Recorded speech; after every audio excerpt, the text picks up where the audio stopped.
It was already 8 in the evening at dumating na lahat ng invited guests ni Dino at Annabel except for Patricia. Nagpaikot muli si Dino ng mga pika-pika para hindi mainip ang kanilang mga guests.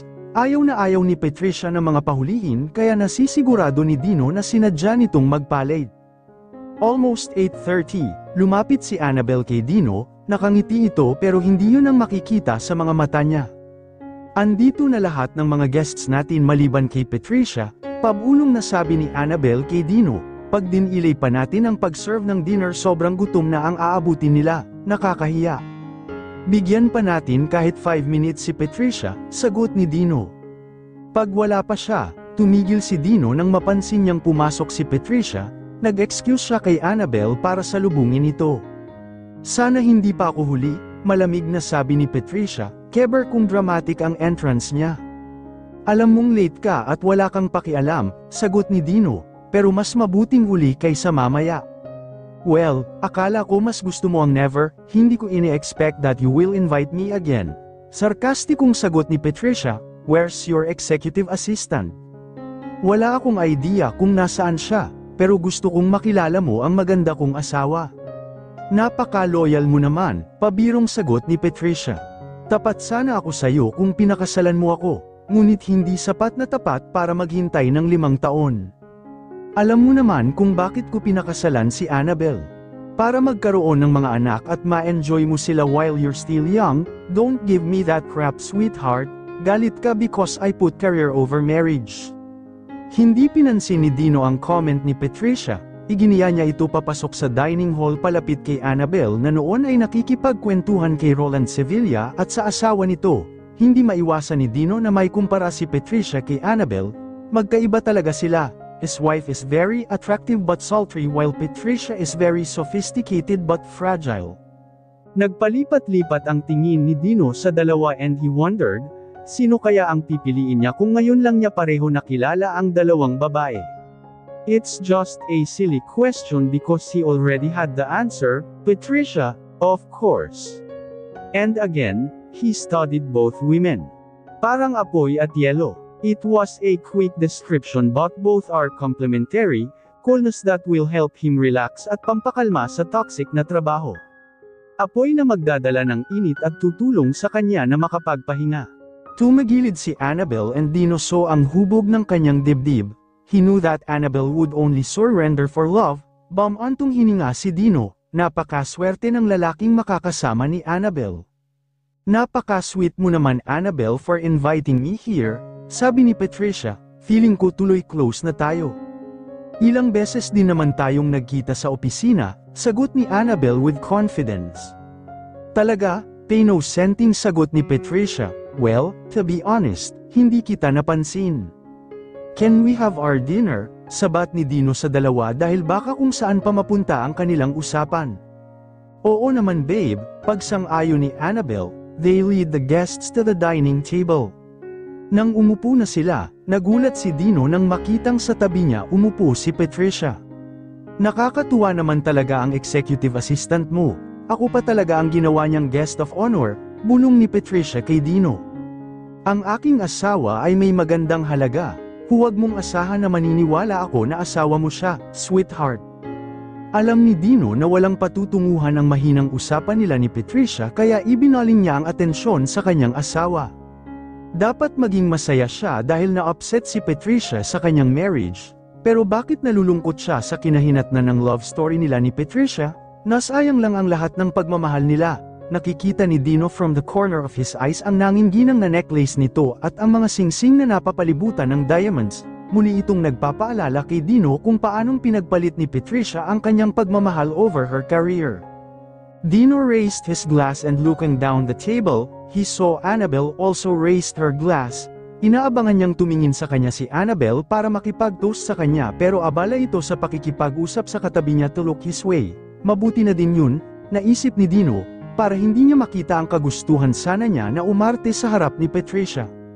Pwede ba kitang makausap ng private Dino? Bulong ni Patricia. Bakit naman in private pa?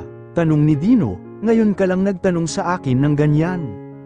Dahil ngayon lang ako nagkaroon ng asawa, Patricia's mouth tightened kaya muling nagsalita si Dino. Okay, let's talk at my study room after dinner. Muling nagliwanag ang mukha ni Patricia, mas maganda siyang tingnan that way. Annabelle's mouth did not look ugly when she was annoyed, mas mukha pang ang kissable. Nadismaya si Dino sa kanyang naiisip kaya nag-concentrate siya sa pagkain niya. Gusto niyang maging makatotohanan ang kasal nila but he did not want it to be confused by love. So from now on, no woman would possess me emotionally, which means that I have to ensure na hindi ako lilinggan kay Annabelle bilang rebound.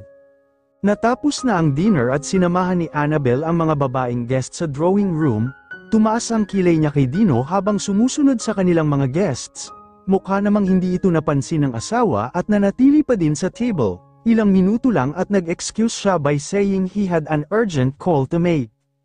Habang naglalakad papunta sa kanyang study room, Dino felt uneasy. Alam niyang hindi magandang makipagkita kay Patricia privately dahil kasal na siya and he wanted to make it real and right. He is convincing himself that Patricia is just a thing from the past. Pagbukas ni Dino ng pinto sa study room, naghihintay na si Patricia sa kanya. Nakatayo ang dalaga sa may bintana at animo delikadong kristal na anumang sandali ay maaaring mabasag. Of course mahal pa niya si Patricia pero kontrolado ni Dino ang sarili niyang nararamdaman. Sweetheart, lumapit si Patricia kay Dino at yamakap sa kanya. Automatikong lumapat ang mga braso ni Dino sa likod ni Patricia at muli niyang naramdaman ang katawan ng babaeng mahal niya. I love you, bulong ni Patricia, pero galit ako sa hindi mo paghihintay sa akin. I told you, hindi ako handa na mawala ang 5 taon ng buhay ko. You will still lost it dahil alam kong pagkatapos ng 5 taon babalik ka din sa akin. Hindi, may asawa na ako ngayon at umaasang magkakaanak na kami. Child, kumalas sa pagkakayakap si Patricia, sa palagay mo ba naniniwala akong totoo ang kasal niyo? Well, facts can speak for themselves. Annabelle is on the way. Sumimangot si Patricia. You mean to tell me that she is pregnant? You went to bed with a girl you do not love para lang maipakita sa mga kaibigan mo kung gaano ka kasaya? Sarkastikong tanong ni Patricia. Masaya naman talaga ako, sagot ni Dino. Are you expecting na magluluksa ako? Oo, malakas na sagot ni Patricia. Hindi mo ako kayang kalimutan kahit paano ang gawin mo. Ako ang babae para sa'yo, Dino. Not anymore. Akala ko nga ikaw, but I realized I was wrong. At mari-realize mo na muli kang nagkamali. Of course not. Isang beses mo na akong na-turn down, at hindi na mauulit yun. How sure are you? Malambing na tanong ni Patricia at humakbang ito palapit kay Dino. Habang inilalapat ni Patricia ang katawan niya kay Dino, memories of the intimate hours they spent together made him a traitor of the present. Hindi niya mapigilan ang sarili niyang nararamdamang desire para kay Patricia. Kita mo, sabi ni Patricia habang dahan-daang bumababa ang kamay niya sa zipper ng pantalon ni Dino. You still want me, sweetheart, you do. Oo, kasi ikaw yung tipo ng babae na madaling magustuhan. May diin na sagot ni Dino, but remember, iba ang gusto sa pagmamahal. Huwag mong sabihing mahal mo ang assistant mo. Yes, I love her. At yun ang tamang basis ng marriage. Marahan niyang inilayo si Patricia at naglakad siya sa pintuan. If you'll excuse me, kailangan ko nang harapin ang mga guests namin. Aalis ka dahil alam kong takot ka sa akin, bulong ni Patricia at muling lumapit kay Dino. But no need to worry dahil ikaw lang ang lalaking mamahalin ko and I intend to have you and my career. Hindi mangyayari yan, galit na sagot ni Dino, pero hindi na siya narinig ni Patricia dahil nakalabas na ito ng study room. Lumabas na din si Dino at habang naglalakad sa koridor naisip niya ang sinabi ni Patricia. Determinado ang dalaga to get him back, but Dino is sure that it won't happen, dahil unti-unti nang nawawala ang nararamdaman niya para dito. Pinilit ni Dino nang umiti as he went back to the dining hall at muling nakihalubilo sa kanilang mga bisita. Almost 1 in the morning na natapos ang party, at nang makaalis na ang mga bisita, mababakas ang pagod kay Annabelle. Nang mapansin ito ni Dino gusto niyang lapitan ang asawa para yakapin at buhatin sa kanyang kwarto, how he wished it was their room. Napahawak siya sa kanyang mukha, nag-promise siya kay Annabelle na maghihintay siya until she is ready for him, pero nagdadalawang isip siya kung kakayanin pa niya. Tara na sa study room para makapagpahinga ka muna bago matulog. Medyo hesitant si Annabelle pero sumunod na din siya sa asawa papunta sa study room. Bakit hindi ka madalas pumupunta dito? Tanong ni Dino habang pumapasok sa study room. Wala lang, I just feel I don't have the right. This is your room, Dino, and I know you would not want to fill this room with my memories. Memories? Nagtatakang tanong ni Dino, kung makapagsalita ka para namang aalis ka na. Hindi mo naman siguro ako mamimiss kung aalis ako. We had an agreement, mabilis na sagot ni Dino, base sa expression ni Annabel. Hindi nito nagustuhan ang sinabi ni Dino kaya muli siyang nagsalita. I'm sorry, I have no intention of reminding it. What I mean is that, I might miss you. Nagtaas lang ng balikat si Annabel, and Dino decided to drop the subject. Pumunta siya sa kanyang table at naglabas ng chocolate mula sa kanyang drawer. Iniabot niya ito kay Annabel, tumingin ito kay Dino na parang nagtatanong. Akala ko kasi gutom ka, napansin ko lang na halos hindi mo nagalaw ang pagkain mo, nakangiting sagot ni Dino. Kinuha ni Annabel ang tsokolate, hinati niya ito at iniabot kay Dino. Hindi ko kailangan, salamat, kailangan mo ito, look at yourself, nangangayayat ka na. Malakas pa ako sa kalabaw, itinaas niya ang sleeves ng kanyang polo at itinaas ang braso para ipakita ang kanyang muscles. Instantly, lumayo si Annabel at umupo sa isang upuan. Tumikim si Dino na animo ay nabuelo sa sasabihin. You should be proud with yourself, Annabel, the dinner was perfect, and so were you. Favorite mo talaga yang salitang perfect, may ginagawa ba akong krimen kapag sinabi ko ang salitang yun? Maybe you are, sagot ni Annabel, imposible kasi na maging perfect ang isang tao, sana magkaroon ka naman ng konting adjustment when it comes to perfection. Ginawa ko na yan ng maraming beses, otherwise hindi ako magkakaroon ng kaibigan. But still, gusto mong maging perpekto, baka maling salita ang ginagamit mo, lumapit si Dino sa kanya, malamang, ang mas magandang salita ay tagumpay, ang hindi ko gusto ay ang kabiguan. Tiningnan niya si Annabel, nababawasan ba akong kahanga-hanga sa iyong paningin? Yes, mabilis na sagot ni Annabel, hindi lahat ng bagay nagiging successful, Dino, at kahit failure ay pwedeng maging good in balancing undesirable situations. Ilan sa mga mabubuting tao na nakilala ko ay nakaranas ng failures. I might be an exception. With a sudden movement, Dino pulled Annabel into his arms. Instantly, sinubukan ni Annabel na umurong pero hindi siya pinakawalan ni Dino. Wala ba akong karapatan na magpasalamat sa asawa ko para sa perfect dinner party she organized? Bulong ni Dino at hindi niya binigyan ng pagkakataon si Annabel na makasagot. He pressed his lips on her.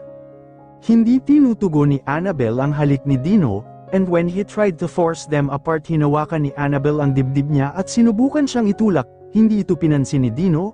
He continued to kiss her, moving his one hand slowly at her back and the other over her hips and up. She began shaking nervously, and he knew that she was fighting against her real feelings.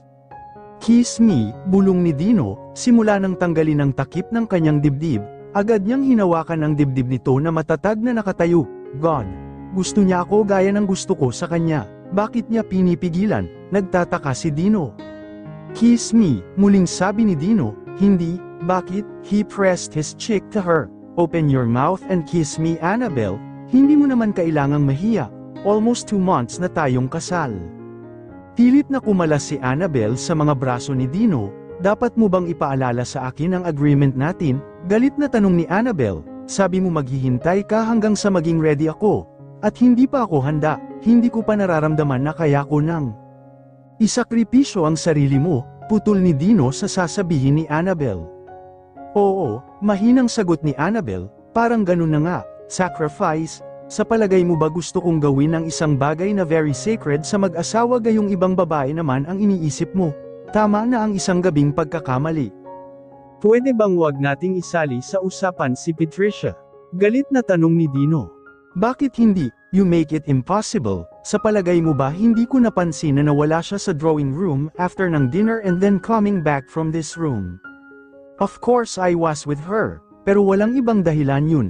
I was just worried that she would make a scene kung hindi ako pumayag na makipag-usap sa kanya.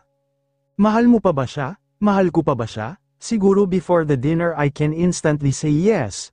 Pero after almost 2 months na hindi ko siya nakita, hindi na ako sigurado. Pinilit niya pa rin ako. ngunit napansin ko ang kanyang pag-uugali ngayong gabi. Talagang nasumpungan ko ang aking sarili na hindi siya gusto. Huwag mo nang sagutin ang tanong ko. Muling nagsalita si Annabel, bago pa makapagpaliwanag si Dino kung bakit hindi agad siya nakasagot. Mabilis na lumabas si Annabel ng study room. Umupo si Dino sa inupuan ni Annabel kanina. Naamoy pa niya ang perfume na gamit ng asawa. Nakaramdam siya ng lungkot. He wanted to hold her in his arms again and caress her beautiful body. In the last 2 months nasanay na si Dino na kasama si Annabel sa kanyang tahanan. Masaya siya kapag nagbibiro ito. Kung pwede ko lang sirain ang resistensya niya, tumugon ang katawan niya nang hawakan ko siya at halikan, dahil ba kay Patricia? Hindi maintindihan ni Dino kung bakit ganun si Annabel, samantalang bago pa niya pakasalan ito ay alam niya kung ano ang nararamdaman niya para kay Patricia. Could it be that Annabel, like all women, wanted to be the first choice in her husband's life? Hindi niya maaming nagseselos siya, pero wala akong ibang maisip na dahilan kung bakit siya nagagalit. Tumayo na si Dino, lumabas siya ng study room and went upstairs to his bedroom. Nang napatapat siya sa pinto ni Annabel, nagdalawang isip siya pero kumatok pa din siya. Binuksan ni Annabel ang pinto, nakarobe na ito at wala ng makeup, mukha siyang 18, very innocent. Bakit? Tanong ni Annabel, gusto ko lang sabihin na pwede mo nang kalimutan ang agreement natin, 5 buwan o 5 taon ay walang pagbabago sa akin, hindi ko ipagpipilitan ang sarili ko sa iyo kahit na ganito ang buhay natin sa buong buhay natin. Nanlaki ang mata ni Annabel, salamat Dino, mahinang sagot ni Annabel, hindi ko inaasahan na sasabihin mo yan. Umulong si Dino, so ngayon pwede ka nang matulog ng walang bangungot na may pupuwersa sa'yo. Hindi naman yun bangungot, pabulong na sagot ni Annabel. Pasensya ka na sa mga nasabi ko kanina, na wala ang galit ko. Siguro maraming pagkakataon noong assistant pa kita na halos gusto mo na akong batuhin. Hindi naman, I am more sensitive now than before, baka dala lang ng pagbubuntis. Katulad ng isang mabuting asawa ay dapat, pagkasabi nito, tumalikod na si Dino at pumasok sa kanyang kwarto. Ilang oras nang nakahiga si Dino pero hindi pa rin siya makatulog. This is very unusual dahil lahat ng mga problema niya ay nabubura once na nakahiga na siya sa kama, yet this is a personal problem which made it different, dahil dito nasuntok niya ang unan sa tabi niya. Sa kagustuhan niyang ma-resolve ang hinanakit niya kay Patricia, parang mas nadagdagan pa ang bigat ng dibdib niya. He realized that their only hope to become happy together is for him to treat Annabel as a friend and the mother of his child, nothing more. Hindi niya alam kung hanggang kailan niya ma-maintain ang attitude. Lalaki ako at hindi naman ako monghe, pero I'll do my best. Kung yun ang paraan para ma-break ang hadlang sa pagitan namin, anong sitwasyon, kung ibang babae lang siya, I would force her to surrender. Kapag ginawa niya ito, makikita niya na ito ang pinakamahusay na paraan para mabuhay kami. Sinasabi ito ni Dino pero wala siyang intensyon na gawin ito. Tanggap niya na mahihirapan siyang i-work out ang idea niya. For him, it's not a happy thought. Dapat sana ay masaya si Annabel dahil sa sinabi ni Dino na kinakancel na niya ang kanilang agreement na magkaroon sila ng relationship. After all, ito ang matagal nang nagpapakaba sa kanya since their wedding day. Pero bakit parang hindi yun ang nararamdaman ng puso niya? Kanina nung pinuntahan niya si Dino sa kwarto nito para ipakita ang suot niyang damit, she was very sure that he was seeing her as a woman for the first time. She realized how it would feel to be Patricia, ang babaeng mahal ni Dino. Pero bakit kapag sa akin willing siyang makisama ng walang love? Bakit siya ganun? How insulting. Habang isinusuot ang kanyang nighties, napatingin si Annabel sa pinto. Hindi niya ito dati nilalock dahil may tiwala siya kay Dino, pero ngayon gusto niya itong i-lock. Weird mo talaga Annabel, di ba nag-promise na nga siya kanina na wala nang tsurbahang magaganap, matulog ka na nga. Hindi masyadong nakatulog si Annabel ng gabing yun dahil napanaginipan niya si Patricia at Dino. Hindi niya naitandaan yung buong detalye ng panaginip. Nung magising siya basta alam lang niya na sila ang napanaginipan niya. Hindi maipaliwanag ni Annabel kung bakit nakaramdam siya ng rejection panaginip lang naman yun. Nadagdagan pa ang pagkadismaya niya nang sabihin ni Manong Teban na umalis na si Dino at pinapasabing may business dinner ang asawa at gagabihin ito ng uwi. Si Manong Teban ang asawa ni Manang Iska, sila ang matagal ng kasama ni Dino at nangangalaga sa tahanan nito. Dahil ayaw ni Annabel mag-isa ng gabing yun, tinawagan niya si Tina sa opisina at inimbitahan niya na doon na lang mag-dinner. Pumayag naman ito agad at pagsapit ng alas 6 ng gabi, nag-doorbell na si Tina. Pinag-day off ni Annabel si Manong Teban at Manang Iska kaya siya ang nagbukas kay Tina. Natuwa siya dahil hindi na siya nag-iisa. "Wow, ang bongga naman ng bahay niyo," malakas na sabi ni Tina habang pumapasok sa hallway. "Ang laki ng pagkakaiba sa dati mong kondo." "Tama," nakangiting sagot ni Annabel. "Hindi ako makapaniwalang sa iyo na ito," komento ni Tina. "Kay Dino ito, ano ka ba?" pagtatama ni Annabel. "Sa'yo na din ito. Mag-asawa na kayo ngayon." "Kamusta naman sa office?" iniba ni Annabel ang usapan. "Ganun pa rin, na-miss ka namin, sobra, wala nang nakikipagtalo kay attorney tulad ng ginagawa mo."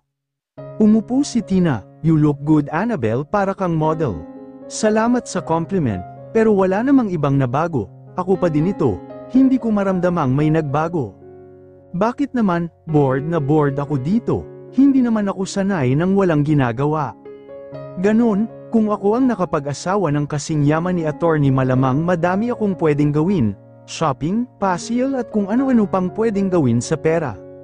"Palabiro ka talaga," nakangiting sagot ni Annabel. "Noong first 2 months ginawa ko na yan pero ngayon, parang nabili ko na ang mga kailangan ko." "Well, siguro pag nagkaroon ka na ng mga anak baka ma-miss mo naman ang ganitong opportunity. Pero sa tingin ko malabo nga mangyari yun kasi siguradong may yaya ang mga anak nyo ni attorney." "Pag dumating na si baby mas gusto kong maging hands-on mommy," sagot ni Annabel at mabilis na tumayo para kumuha ng maiinom nila. "Mango juice na lang sa akin Annabel," sabi ni Tina. Okay, kukuha lang ako sa kusina." "Ha? Bakit ikaw? Akala ko pa naman magbebel ka lang at may lalabas ng genie dito." Nag-off ang genie at ang kanyang asawa, nakangiting paliwanag ni Annabel. "You mean tayong dalawa lang dito? Paano tayo? Kayang-kaya naman natin kahit wala sila." Natatawang sumunod si Tina papunta sa kitchen at pinanood si Annabel habang kumukuha ng mangga sa malaking refrigerator at inilagay sa juice extractor. "Wow, ganito ba talaga ang buhay mayaman?" tanong ni Tina. "Halos lahat andito na." Except a loving husband, Annabel thought. Ano kaya ang sasabihin ni Tina pag nalaman niya ang totoo? Pero hindi naman niya yun pwedeng sabihin kay Tina o sa kahit kanino pa, na kay Dino ang loyalty niya at kailangan niyang mag-pretend na normal ang marriage nila. "Ano ba ang pwede kong itulong?" tanong ni Tina. "Wala. Okay na naman yung food. Eto na lang inumin ang wala. Hindi ko kasi alam kung ano ang preferred mong inumin."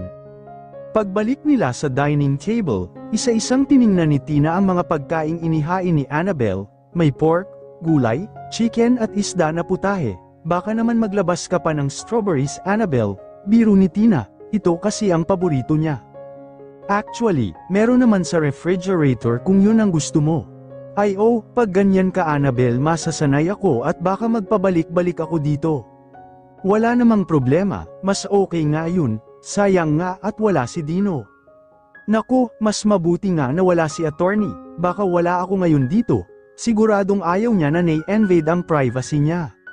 "Huwag kang ang ganyan," mabilis na sagot ni Annabel, "hindi naman snob si Dino." "Alam ko, pag sang-ayon ni Tina, hindi naman yun ang ibig kong sabihin, alam mo naman si attorney ayaw niyang pinagmimix ang trabaho sa family niya." "I don't think so, pinakasalan na nga niya ang isa nakangiting depensa ni Annabel. Nakuha naman ni Tina ang ibig sabihin ni Annabel. "Tama ka, pero ganun pa din ang paniniwala ko, so strict." Habang kumakain, nagkwento si Annabel ng naging biyahe nila ni Dino sa UK, pagkatapos kumain ay nagstay sila sa drawing room para magkape. "Okay lang ba talaga sa'yo na umaalis si attorney ng ganitong oras at iwan kang mag-isa?" tanong ni Tina.